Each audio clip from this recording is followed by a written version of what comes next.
Hello, my name is Karen Hughes, and I'm the Domestic Violence Clinical Services Coordinator for the Life Crisis Center, and I want to welcome you to Life Crisis Today. Child abuse is not something we really want to talk about, but it's a necessary thing.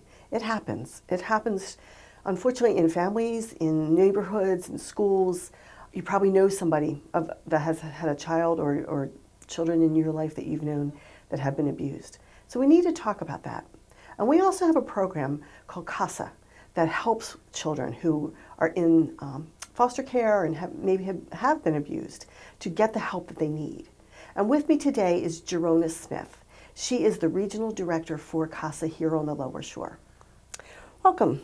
Thank you, Karen. Nice to be here. Yeah, good. CASA is an interesting program. It's very unique. Why don't you tell us about what is CASA? What does it stand for first? The acronym for CASA, C-A-S-A, stands for Court Appointed Special Advocates. And that is exactly what we are. We are advocates who are appointed by the courts to serve on behalf of abused and neglected children. Okay. And so in doing that, what more do you do with it? You advocate for it, but what does that mean? You go to court. We go to court, we meet with the children, we build a rapport with the children, we meet the collaterals, everyone that's involved in that child's case. Our CASA volunteers can go out, have conversations with them to learn more about what's going on with the child. Okay. And have a better understanding of the child's wants, needs, or wishes. And then they go to court and tell the court that? Yes, they go to court. We write reports, make recommendations on behalf of the child, and we submit those to the courts. Okay. And where do you serve? We serve Worcester, Wicomico, and Somerset County. Lower Shore CASA at this point is actually housed in the Wicomico County Circuit Court building. Oh, okay. Okay. So maybe we need to start with what is child abuse? How do you define that?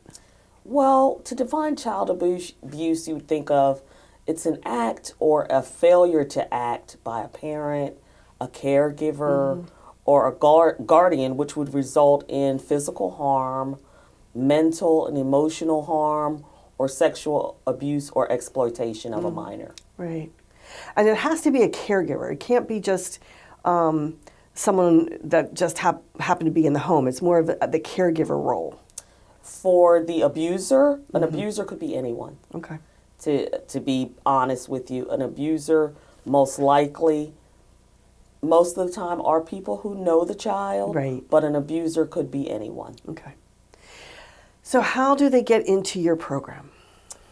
Well, again, court appointed. Right. Special advocates. So in our program, most of the time, reports are made to Child Protective Services and the Department of Social Services. And our primary reporters are school teachers, you know, because they're the ones who spend the most time with children, so they can recognize signs of abuse when they see it. So they make those reports to Child Protective Services, the Department of Social Services, and then what has to happen is an investigation to try to determine whether those allegations are true or false. Right. So if they're found to be true, then most of the time the children are pulled out of the home and are placed in foster care, and that's when the court would actually appoint a CASA volunteer or the CASA program to a child. Okay, because it has to be through the courts that the child is placed into the foster care program. Yes, we are appointed by the judge or magistrate for that county. Okay. And what is the goal for that CASA uses for the kids? The ultimate goal would be to have a child placed in a safe, permanent home. I would say our number one goal would be reunification, because what better success would there be to have a parent to go through all of the services that have been requested by the courts and safely have a child return home, which is where they want to be most of the time anyway. So reunification or a child being placed in a safe, loving, and permanent home. I hear the key is the permanent, that you want. Permanent, yes, permanent homes for children. Right. I'm sure that there's some successes that you've had.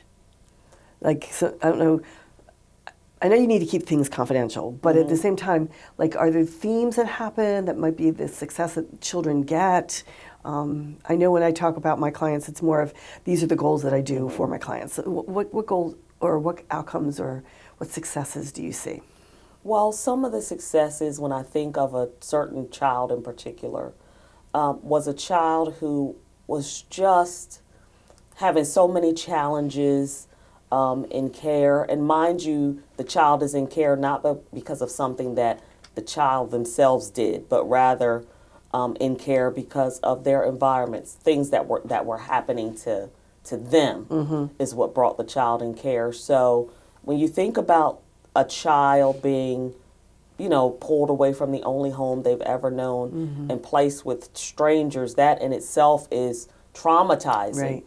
And there's a huge adjustment for some of these children. And so they may have behaviors where they act out, because that's the only way they can express themselves and how they're feeling. So when the parents are no longer a resource for the child and there's no family members that can serve as a resource for the child, and you watch the child go through so many highs and lows trying to adjust to a system they don't want to be a part of anyway.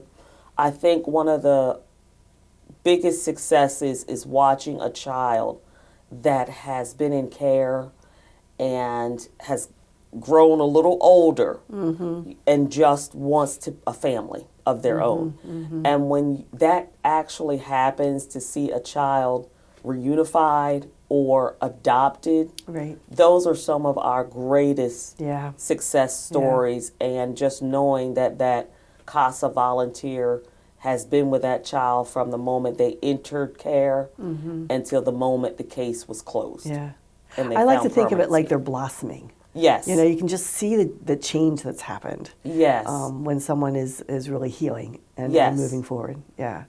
And that's a key word too, healing. When you see that a healing has taken place and normalcy has occurred for that child, and you see that smile on their face that they've lost maybe for months, years. And you see them smile again and have joy, that is the biggest success for the CASA program. Yeah. So let's talk child abuse prevention, because we want to prevent it. We really would like to work ourselves out of a job is what we would like to do. But prevention, what do we do to help so we can prevent? I think one of the most challenging things that we need to do or that we have to do is be good stewards in our community. And it's really tough because I've had to do it, to report a suspicion of abuse. I know. We're in the business of this, and I don't like to have to do that. Right. Yeah. And if you've ever done it, you understand why it has to be done, but at the same time, it doesn't feel any better doing it. Right. So actually reporting allegations or suspicions of abuse, especially with teachers, as they see children that may come to school, the children who were once jubilant, rambunctious, and then they see them all of a sudden become withdrawn, sullen, and they may have a suspicion that something is going on, but not quite sure what. So maybe pulling that child to the side and just asking, is everything okay? Are you okay? And then believing. I don't know how many times kids will not tell, or they'll start to tell, and then they either take it all back and recant, or they make it something else up so that they don't really have to tell the real thing because they're not being believed. And it's fearful for the child. What we've learned is that when an abuse is occurring, that the abuser has a tendency to instill fear in the child, that if you tell, then this is going to happen to your family. I will do this to your friends, or I'll even do this something even more aggressive to you. So just the child putting themselves in that position is scary. Yes. And so if they're coming to somebody and telling, for that person who's receiving that information to believe it, that child is like taking a risk to tell. Right. So that belief in them is really giving them a gift. It really, truly is. It really, truly is. And to be able to commend that child for feeling safe enough in your space to tell you says a lot about how that child must view whoever they're confiding in. Right. So I think being able to thank that child and make them feel like they're in a safe space. Right. You don't have to grill the child. Right. You just get a little bit, enough information that you know what to report. Right. But at the same time, just being there and listening is really key. Listening is key. Yeah. And helping the child to understand what some of the next steps may be. Right. Which oftentimes may be challenging for that child because they're confiding in you, and now you're going to have to report it. Yeah, we're going to have to report it. So how do we make this child feel comfortable but yet still do the job that we have to do? Yeah. This is really tough information you've given me, and I need to maybe talk to some people to see how to make sure we keep you safe. Right. And not go into a whole lot of details with the child, but just, I want to keep you safe. Exactly. So, yeah. All right, we've been talking about reporting. There are people who have to report. Right. I would say anybody within earshot of this program should report. Yeah. You know, we all are mandated reporters. In the state of Maryland, yep. In the state of Maryland, we're mandated reporters. So if you're even questioning, I guess you could ask yourself, would it be safer to report a suspicion or do nothing and then maybe hear about something that we could have prevented or addressed, later. Right. So, even if you're questioning and you have a suspicion and you report it, it's going to be investigated. Right. And either it's going to be proven false or true, but you've done your due diligence in helping to protect children. And there are some professions that they are mandated reporters. You talked about teachers earlier. Teachers, counselors, doctors and nurses. Child care workers. Child care workers. There's a lot of people, and they know if they're in the profession that they have to do that. Correct. But everybody's mandated. Yeah, yeah. So CASA is here on the shore, and you talked about volunteers earlier. I know you call them advocates. What is a CASA advocate, volunteer advocate, and what do they do? A CASA advocate is just an everyday citizen. Anybody who lives within the local community who has the heart to serve these children. Our CASA volunteers come from all walks of life.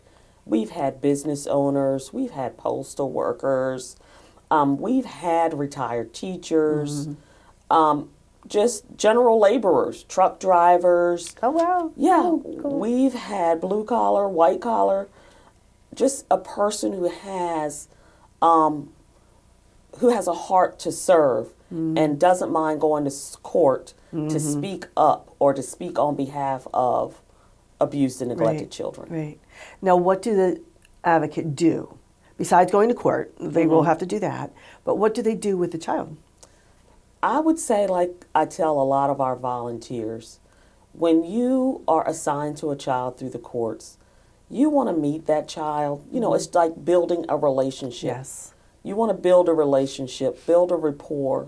Some of these children have never even been to a sit-down restaurant to eat. We've had one child in particular who, one of her goals was just to go around in Walmart and do some, just look and see type of shopping. Cool. I may not have money, but I just want to walk around Walmart. Yeah. So as a CASA volunteer, those are some of the things we do with our children. As you're walking, you're talking. We take these kids to the park, to different little events. You're building a rapport with a child, and you're getting to know them as a person. Right.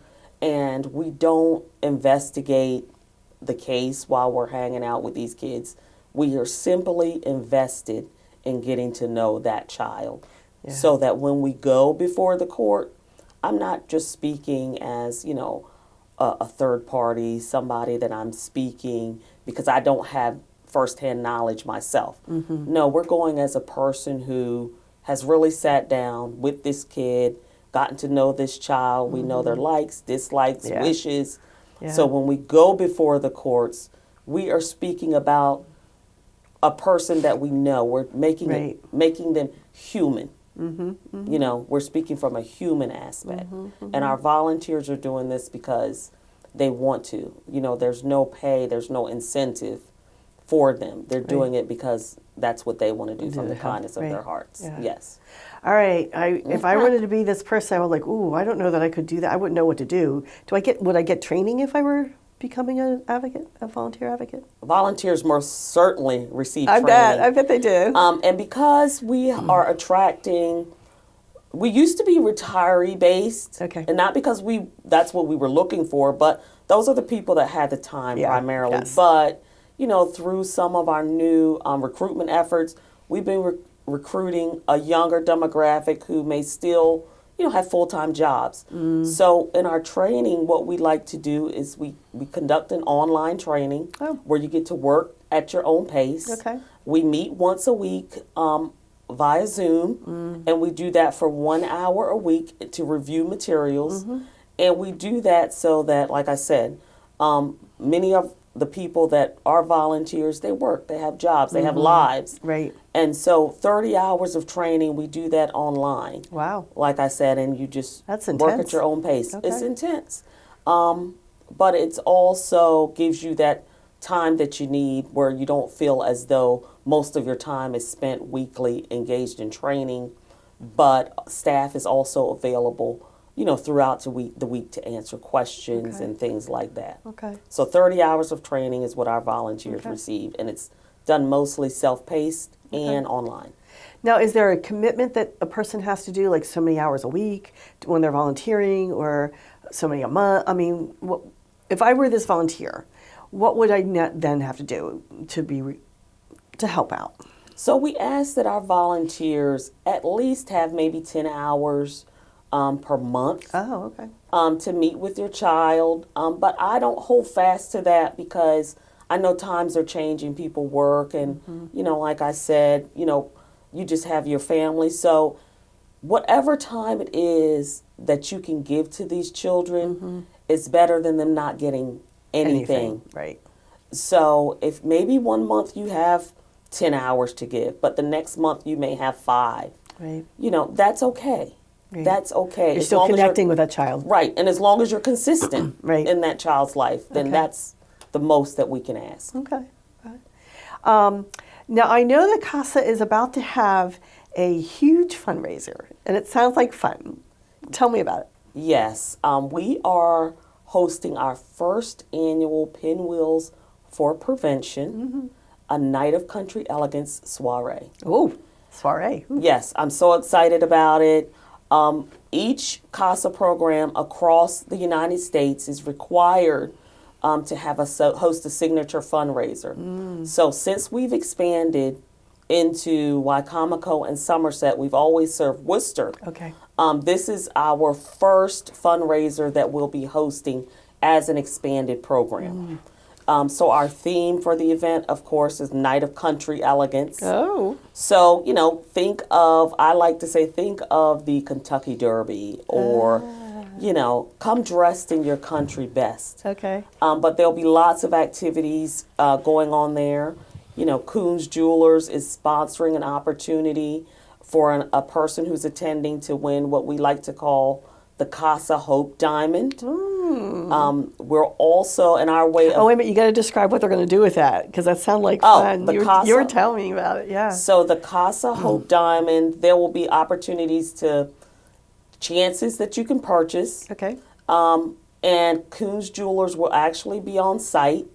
I don't know what the little thingamajig is called, but that makes the determination. Tests whether it's to a real test whether it's a diamond. real Okay. diamond. So there'll be opportunities. You'll purchase a glass, Okay. a beautiful wine glass, and in that glass, You'll have a gift bag, and within that bag, either it will be a cubic zirconia, or it will be a diamond. The one diamond. The one diamond. So you can purchase chances to win the diamond, and Coons Jewelers will be on site to test the diamond at the end of that raffle to see who the winner is. Okay, sounds like fun. And also, as a way that we're giving back to our community is we want to place a spotlight on a small business. So what we have done is ask one of our community small businesses, Tasteful Choices, to participate in our event. And what they'll be doing is providing all of the desserts for that evening. Oh, nice. And so they'll be there, and that's a way to help them grow their small business and help them to network and make connections. Yeah. So I know, besides the desserts, there's going to be food. There's going to be food, and it's going to be catered by Pit and Pub. Nice. And everyone's excited about that. So the food will be great. There'll be music, line dancing, of course. And one of the things that I'm most excited about is the axe throwing contest. Axe throwing? Yes, axe throwing. Oh, my. I can tell you I will be participating in that. I can't wait to see that. So we'll be axe throwing. There will be a lot going on that evening. We'll be having a whiskey and wine pool. Okay. I'm asking that everyone just go out and try to help support CASA. The tickets are $75 per person. There's opportunities to also sponsor the event. And with sponsorships, some levels will have reserved seating. Okay. Like purchasing a table type of thing. Like purchasing a table type of thing. So all proceeds will benefit Lower Shore CASA. And again, we are 100% grant funded program. So, you know, have to do some fundraising for grant funding. We have to do fundraising. We do great work, and we want to keep doing that work. Right. And so in order for us to keep doing that work, we have to raise funds. Right, right. So I also understand that you're going to be honoring some people at this soiree. Yes. So the soiree is basically a recognition ceremony as well. We'll be recognizing 3 individuals who've been instrumental in helping change the trajectory for abused and neglected children within the 3 communities we serve. Okay. Our first honoree is David Harkins. Secondly, we'll be honoring Sally Rankin. Okay. And last but not least, we'll be honoring Pastor J. Anthony Dickerson. Okay. Some great people who are definitely serving in the community. Yes. Yeah. All right, recap.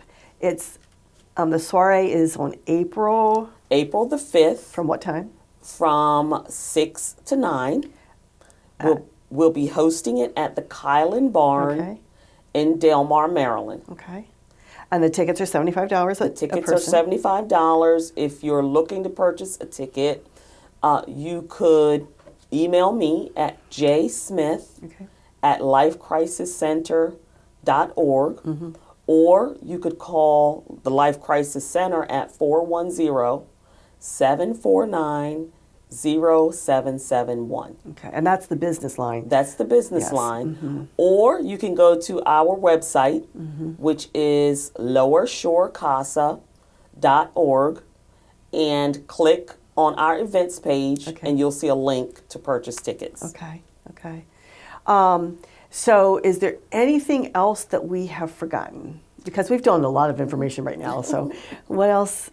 I don't want to say that we've forgotten, but just because we're on air, I want to put it out there that we're always looking, CASA's always looking for volunteers. Yes. We're always looking for new volunteers within Worcester, Wicomico, and Somerset County.